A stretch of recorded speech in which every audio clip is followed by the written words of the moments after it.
Branding is one of the areas you can complete before starting your business.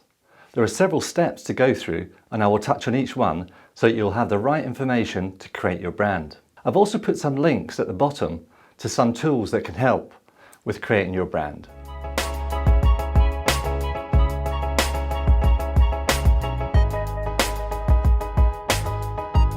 Hi, my name is Steve Welsh and I've been managing and marketing businesses for over 28 years. Welcome to my channel where I help businesses and entrepreneurs navigate marketing online, managing your business for growth and using the latest technology to reach customers. Your long-term vision might be to build a multinational company or a small local business. Either way, it's essential that you have an identity that your customers recognize. Most people are looking for a solution first and whether you can provide it. Only at this point do customers think about who you are. There's been a significant rise in individual working freelance and consulting over the last few years. More people are making decisions about whether to create a personal or a company brand. Personal branding is selling you and your skills, and company branding is selling the combined expertise of all the employees. A side note, some will say that a brand guideline when starting a business is not essential. There is also the fact that the new customers of your company won't look at your brand first. I've covered how to carry out market research and how to create a marketing strategy in other videos, and the links are below in the description. Let's go through the steps to create a brand for your business. Branding is important because everything you do when marketing your business starts with your brand identity, your brand uniqueness, and your brand voice and brand mission. Every time you present your business to the world, you are showing a unified set of values and design. The more established your business, the more branding is a crucial part of your identity. If I asked you, you could name at least 3 of your favorite brands. Also, if I showed you, you would recognize a lot of the top brands by their logo. So branding is a critical element of your perception of a company. It can also create tribes, such as the case with Apple, Samsung, Google, and Microsoft.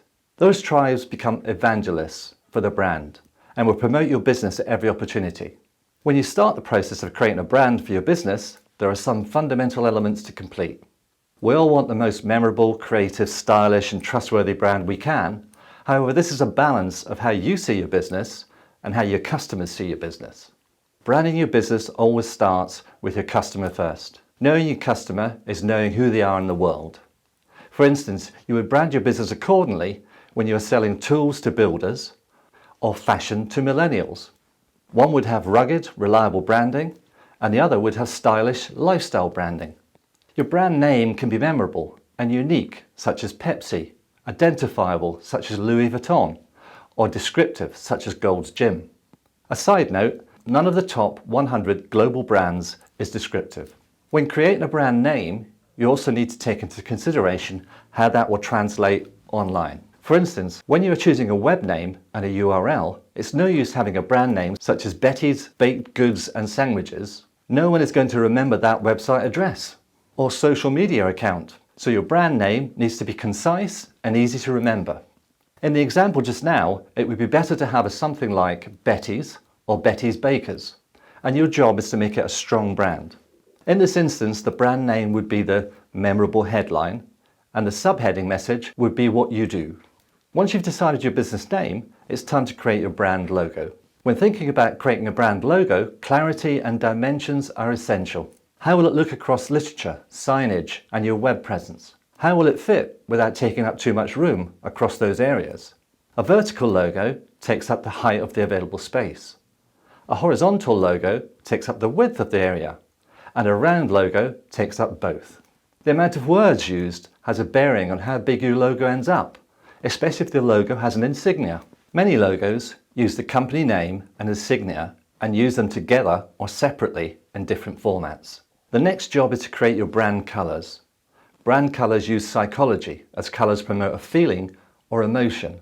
So red traditionally means danger when it comes to road signs. However, when it comes to business logo, it translates as excitement, youthful, and bold. It's all part of the design impact that a logo gives your business. Once you have carried out all of these items, it's at this stage you should create your brand guidelines. Brand guidelines are the process of creating a document that lists out what the business can and can't do. So it will map out what the logo looks like, where you place the logo, the size and dimensions of the logo for different mediums. It finalises the logo colours that you have to follow, and it lists any font that you use in your logo. Another area to complete with your brand guidelines is your heading, content and body fonts. So many new business owners pick a script that looks pretty and curvy. However, it is unreadable on many screen sizes. It may be right on an image banner for YouTube or social media, but as an actual font on a website, it doesn't travel well, and the harder it is to read, the less likely it will be. Be specific in your guidelines to make sure that everyone involved knows your expectations. When anything leaves your business, whether it's on paper or online, it should not stray from the guidelines. Now that you have your brand and the guidelines, you can use it for every part of your business. Your website, social media accounts, social media posts, advertising, stationery, signage, and anything else you use for marketing. When it comes to branding on your website, the theme, feel, and design of your website should use your guidelines to present your brand. Also, you can use a related colour scheme to design a web page. And there's a link at the bottom of this video for a tool that you can use to get colour schemes. Every page header and footer should relate to your branding. The body content in between can also use your branding or related colour scheme. This way, wherever the user navigates on your website, it has a related, recognisable brand.